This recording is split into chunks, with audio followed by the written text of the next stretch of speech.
I've got a team behind me. We all are super passionate about providing this service.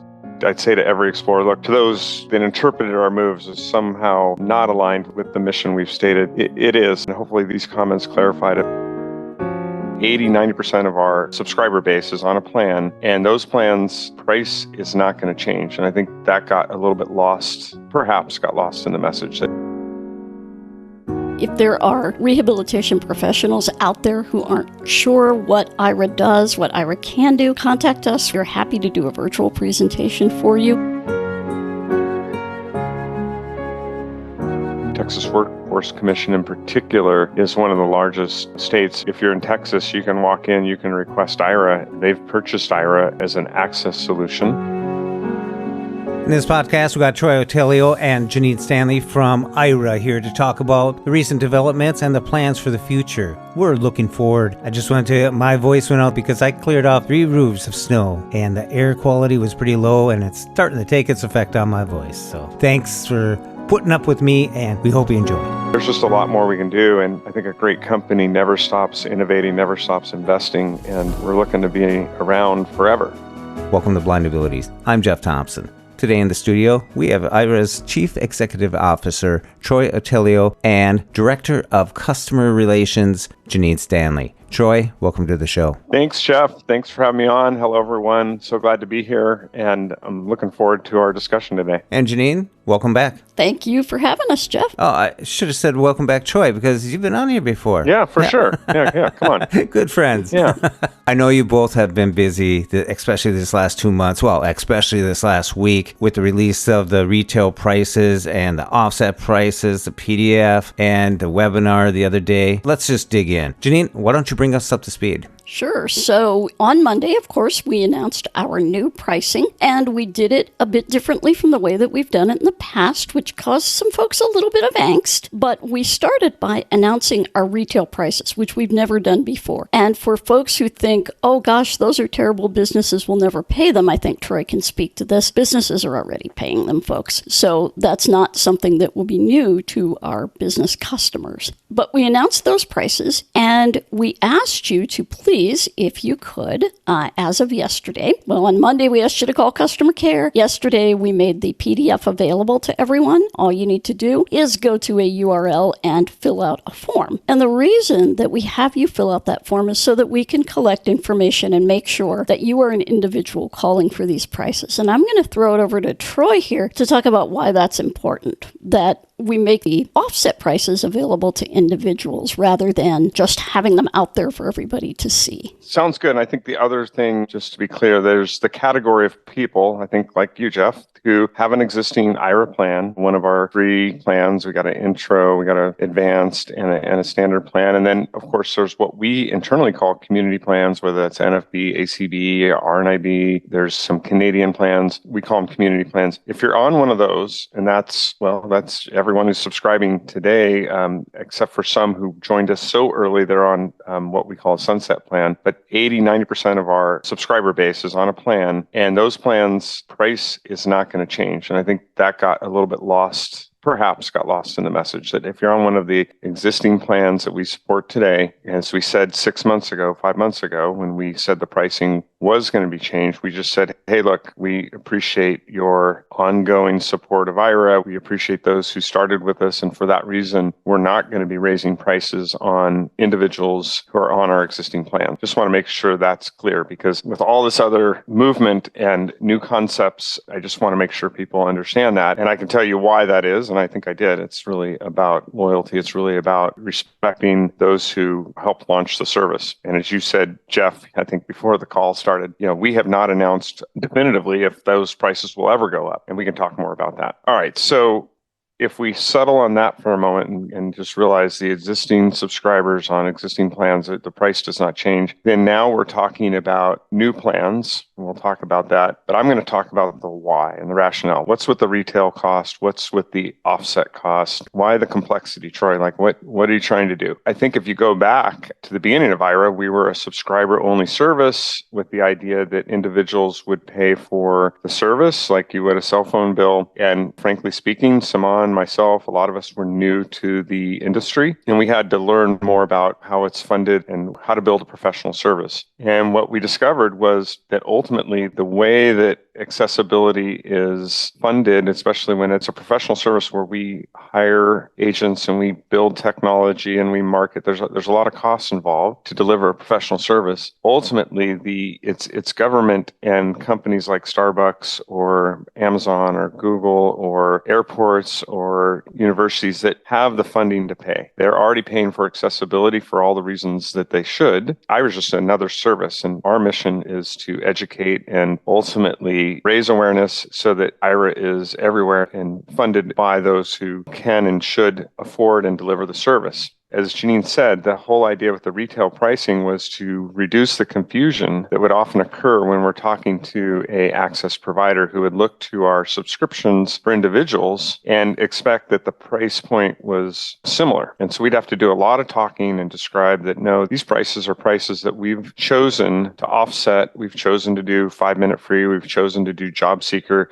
We believe to grow the community, we need to provide plans at a price that this community can ultimately afford. And so therefore, to grow faster, we need to level set and say, okay, this is the retail price and communicate that very clearly. At the same time, for individuals, providing them with a price that is less than that. We happen to call it an offset price. So I'll stop there. That's a lot of words. But as we said for the new plans, we have a retail price and we have a offset price that is at a, you would call it a significant discount relative to that retail price. Troy, when I went to the University of Minnesota, I didn't have to pay the $128 monthly bus pass.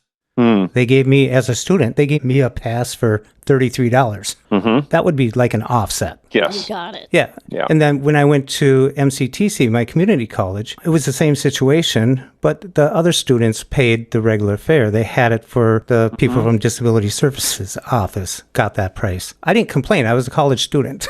Yeah. So I paid it. And now with these new prices or the unveiling behind the scenes, what it really looks like, actually, my price going forward will stay the same. Mm-hmm. But someone coming in as an individual, it's going to be maybe, I think at an intro, it'd go up 40%. But when was the last time you raised the price from $29? A long time ago. A long time ago. And I want to say before my time, I became CEO in 2020. I've been also reminiscing.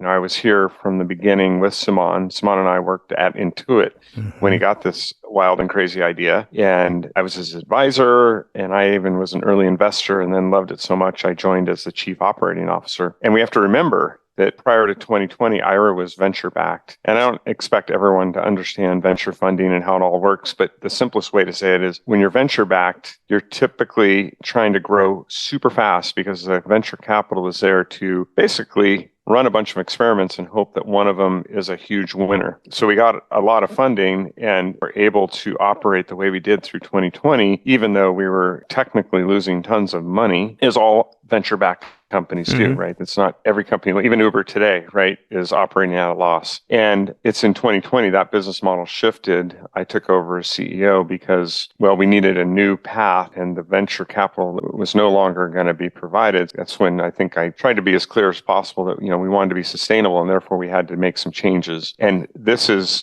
in the sequence of changes. It's probably the last one that is not welcome, right? No one wants higher prices, right? So we started by eliminating glasses because those were expensive and not everyone used them. We started by reducing 5-minute free to something more reasonable that Aira could afford. And as we signaled back in July, we're going to be upping the price even with the offset, is higher than the current plans are today. Like you said, if you look at it on a per minute basis, there's a relative to the retail cost, it's about an 80% discount. And then the new plans, the silver, gold, and platinum, we sometimes call metal plans, but these new plans are at a 60% discount. So that jump, we're kind of signaling what Aira can afford to provide in terms of an offset. As we grow, again, my mission, the mission of this whole team behind me is to to produce a higher quality service at a lower cost, right? Like a lot of businesses, I think we've learned a lot about the industry. We've learned a lot about what people want, and there's so much more to do. But at the same time, we need to get on a footing where we are economically viable, including having enough money to have more software engineers, to do more training, to invest more. And I think you've seen some of the growth. We invested quite a bit in our tech. We have our desktop app. We've got things beyond TeamViewer. We've invested more in training. So we want to do more. Our goal is not to ultimately build it on the backs and wallets of the subscribers, but equally looking for that kind of level of income to be somewhat equitable so we can operate and grow. Well, I like that you're investing in it. I mean, I've been demoing some of these new innovations that are coming out, and I'm excited about them. And looking forward, here we are in January 31st. Anybody that signs up now, anyone that is already have a plan, they're going to pay the same thing till December 31st, 2023, and then they'll relook at it. It could say the same as we both mentioned. But how will it look to someone coming February 1st? How will it look on their website? How will it look on their app if they still have the app or if they just download the app? Let me go ahead and take that one, Troy. As a new subscriber to Aira, you're going to be seeing the offset pricing, and you will be seeing it.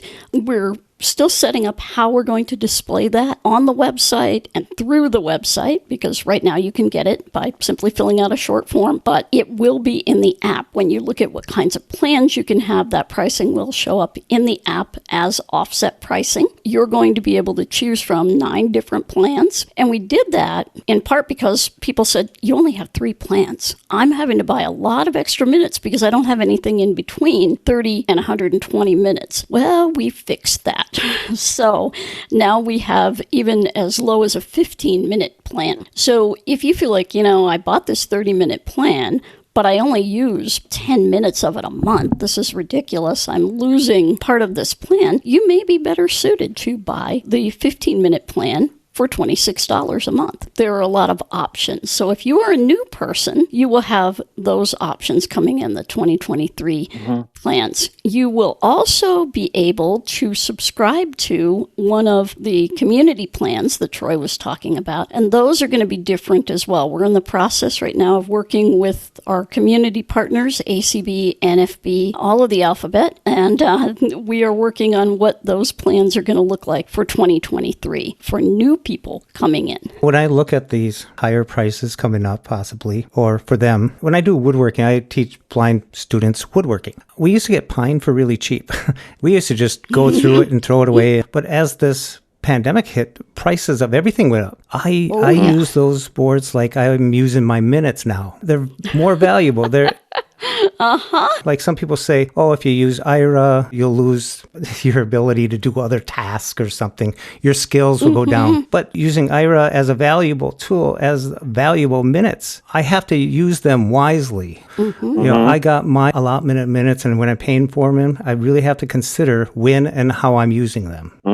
Jeff, I think we saw that when we cut back on the 5-minute free, right? I think I reflected in 2020, one of the changes we made, you used to be able to do back-to-back unlimited 5-minute free. You go, well, yeah, what was that about? Well, the prior CEO and the whole company, we were looking to grow really fast. So providing access, even with a little friction, was really applauded. But when you're looking to run sustainably, you can't do that. But here's what happened with the Explorers. And this is what they've told me. And this is what we can see, in the recordings, that people have just gotten a lot more efficient, right? You got a lot more judicious about how they use the more limited 5-minute free offer.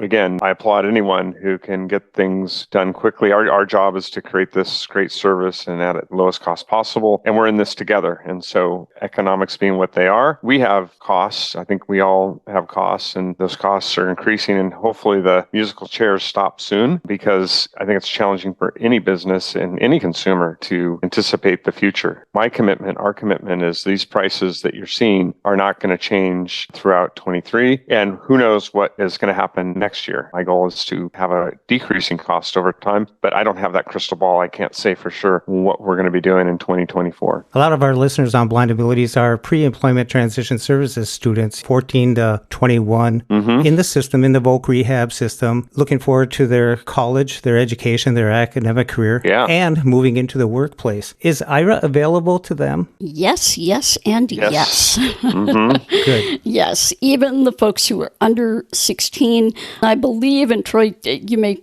correct me on this one, but we do need for people under 16, we need a parent or a teacher, someone to verify the payment method. Absolutely. Please come learn how to use a visual interpreter, not just rely on, oh, this is a person who can guide me around, etc., but learn how to use it, our service, learn how to use all of your other blindness skills as you get out there and ready for the workforce and ready for college.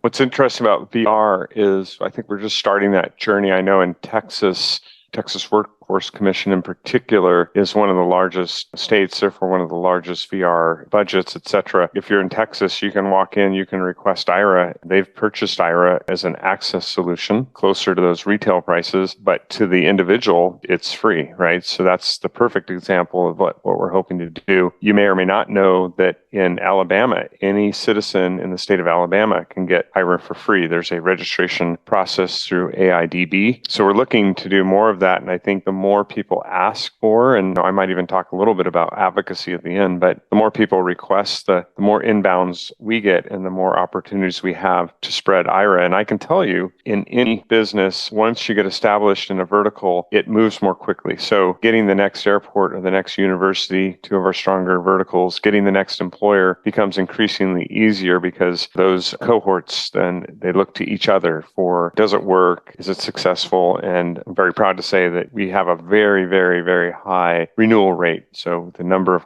companies who deploy Aira and then choose to continue with is very high. Like it's well above the 95%, which is for most businesses is a hopeful number, but we're seeing great traction.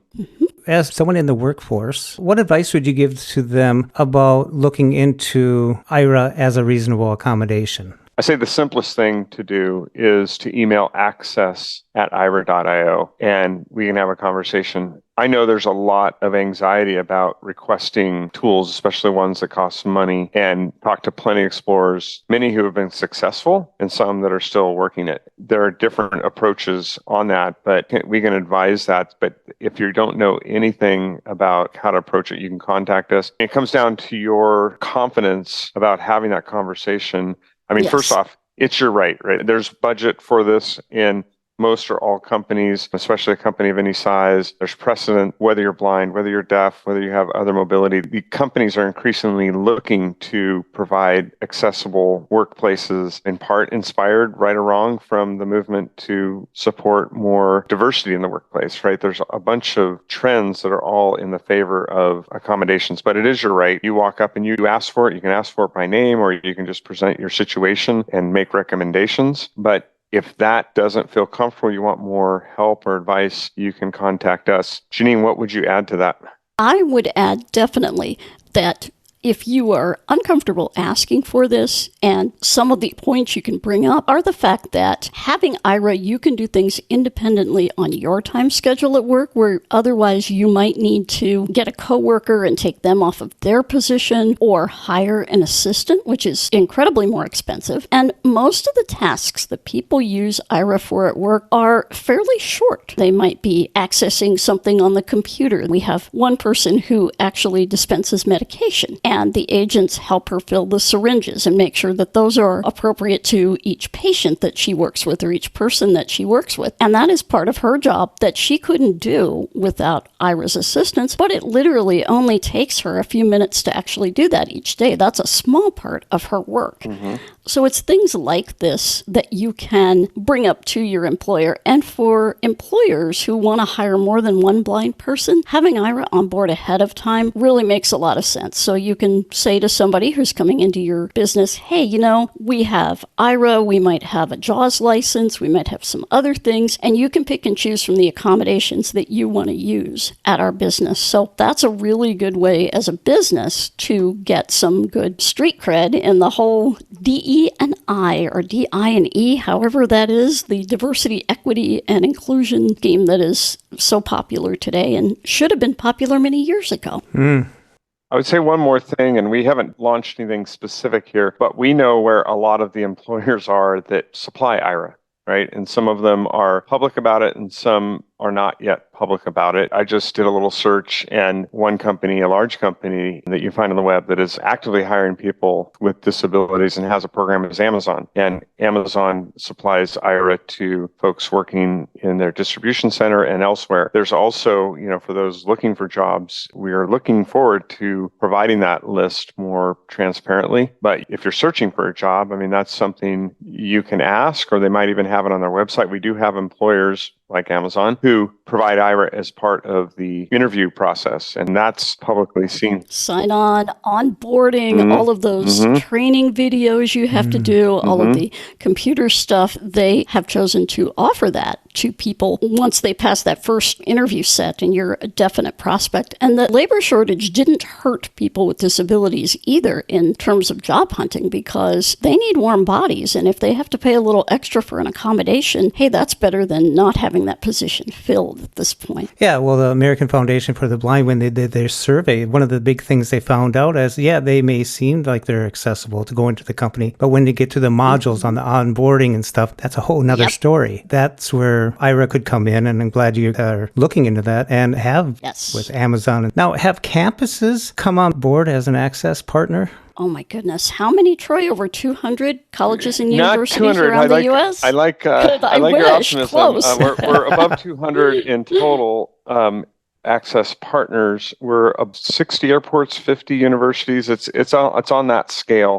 If you go to our website, or if you just use good old Google and type Aira universities, we try and keep our list active or up to date on what universities. I think there's one that in particular I think Jenine is proud of, which is Ohio. The Ohio State The Ohio University. State, there you go.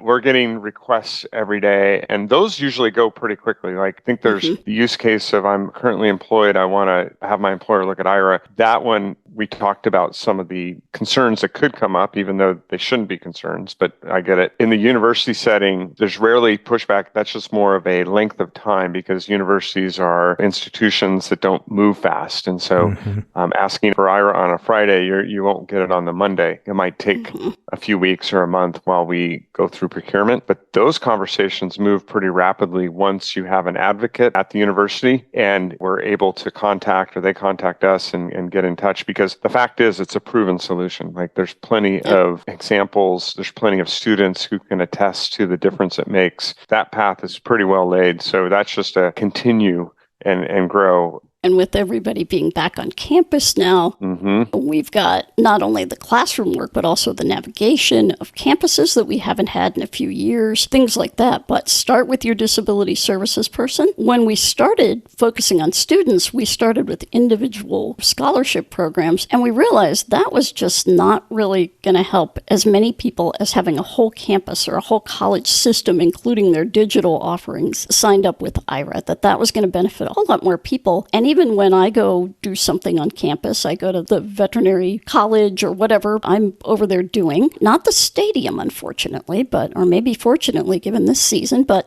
how everything turned out. But I can use Aira as well. So it benefits the community as well as the students on a large campus like that. Yeah, Troy, I listened to the webinar last night, and I was also reading some stuff. And you mentioned it earlier about Alabama. How can more states come on board to advance the Aira's mission like Alabama has? And what kind of legislative action does that take? Yeah, I'm going to start on one side of it, and then I'll get to the specific. I've had the benefit of working at lots of different companies that have been pioneering new concepts. Granted, they've all been in the software space, but my background is always about finding the next new conceptual product, with maybe exception of Intuit. But in that path, there's always what's called early adopters, people who they're interested in and they're focused on being a pioneer. And then there's what's called the middle majority, the late majority. And so what we see right now is that states like Alabama, Connecticut, there might be one that I can't wait to announce that's somewhere west of the Mississippi. It's about as close as I can get. And what we find in those, it usually comes down to an individual who's at some level of position of power who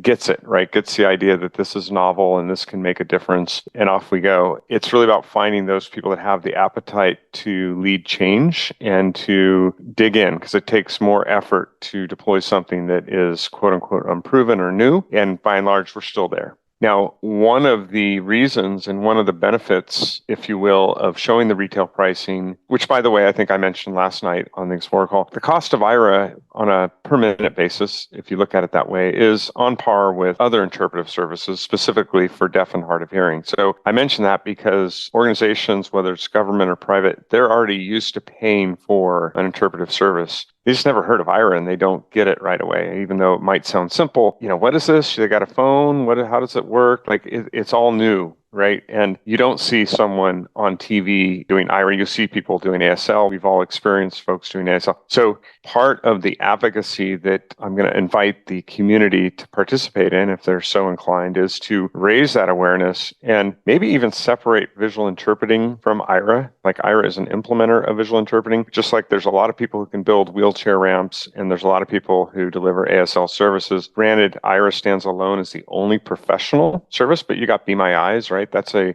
visual interpretation. And so maybe it's a long way to getting to your question of what can people do? Hold tight, because we are focusing this year on raising awareness and providing the tools and coming up with very specific things that you can do. Up till now, I've been telling people to act in a way that they're comfortable with, whether that's social, whether that's direct, to raise awareness, ask for Aira at your retailer, at your university, at your job. But we will be working with the community to find a path to ultimately, ideally secure some federal funding on par with virtual relay service for the deaf, right, which is funded through the tax or the small fee that's added to most phone bills. So that is our mission. And I look forward to sharing more when we have more. And that will be soon, because now that we're rounding the corner on getting pricing reestablished, it's about that larger mission. And in the interim, if people are worried about, well, gosh, how am I going to fund this? People have been asking about insurance. I know we have one customer right now who is funding her Aira through a state Medicaid program. I believe it is. It's not Medicare at the national level, but it is a state program. And some of those, yes, it's going to take legislation. Some of them, it's just going to take tenacity and lots of paperwork, but I think we're getting close, and we would love to have competition, by the way, so that we can advance the idea of visual interpreting rather than just Aira, because it's kind of hard when there's only one company really doing what we do. But we are working with ACB and NFB too here in the US to advance this whole system of visual interpreting, including professional standards for visual interpreters and things along that line as well. I know my price is staying good throughout the year here, and I want it to survive and I want it to thrive. And that's what I see is happening is you're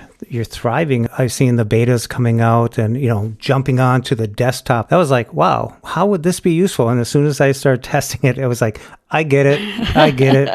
Hey, Jeff, I have to ask, because I was really close on that early development until we hired our new product manager, Jody. Tell me what's your one killer use case with the desktop, or what did it unlock for you? Okay, with the phone, I'm grabbing an item, taking up more time, getting each item, leveling it, and holding it. But if I want some items, making use of my time too, I can set a few items in front of me and just hold them right up here because I'm in focus. I just hold it in front of me and the camera's right there. So, then I set it to my right, reach over to the left. I got it. So you like the idea that the camera is kind of fixed. It's already on a tripod and you can, yeah. Okay, that's great. Whether I have a book, a piece of paper, anything that there is, it's right here. I'm like in a booth in a sense. Yeah. I'm in the studio actually, but I didn't know that until all of a sudden I started using it and I was like, I get it. I like this. It was very innovative, and I think it's a good product. And I'm also testing the new app that will be coming out soon, and I like that. I'm critical. If it doesn't work for me, it's not going to work for other people, and that's what we all want, So I'm looking forward to where we're going 2023, 2024, and beyond. Yeah. I'm always looking forward, and I'm very optimistic about this. And I want to thank you guys for handling this week especially and taking the time to come on. I know we rescheduled, but I think it was beneficial to come on after and looking forward. It's great. And I just reemphasize, I've got a team behind me. We all are super passionate about providing this service. I'd say to every explorer, look, to those that interpreted our moves as somehow not aligned with the mission we've stated, it is. And hopefully these comments clarified it, but we're here to build and grow a service. I think you hit on a little bit, Jeff, but I don't see Aira being static. We don't ever stop, right? There's always going to be new problems, new technology we can leverage, new situations we can provide service. Like we're looking at K through 12 here next year. There's just a lot more we can do. And I think a great company never stops innovating, never stops investing. And we're looking to be around forever. And hope you'll be with us. Totally agreed. And if there are rehabilitation professionals out there who aren't sure what Aira does, what Aira can do, contact us. We do virtual presentations all the time. We're not quite traveling just yet as much as we did before the pandemic, but we are happy to do a virtual presentation for you and talk with you and your staff and whatever to make sure that you understand how the service works and what it can do for your clients. Troy Otillio, Jenine Stanley, thank you so much for coming on and sharing on Blind Abilities. Thanks, Mr. Jeff Thompson. Thank you, Jeff. Be sure to contact your state services for the blind, your Voc Rehab, and find out what they can do for you. Live, work, read, succeed. For more podcasts with a blindness perspective, check us out on the web at www.blindabilities.com, on Twitter at blindabilities, and download the free Blind Abilities app from the App Store and Google Play Store. That's 2 words, Blind Abilities. And if you want to leave some feedback, give us some suggestions, give us a call at 612-367-6093. We'd love to hear from you. A big shout out to Chichow for his beautiful music. You can follow Chichow on Twitter at LChichow. I want to thank you for listening, and until next time, bye-bye. When we share what we see through each other's eyes, we can then begin to bridge the gap between the limited expectations and the realities of blind abilities. And the realities of blind abilities.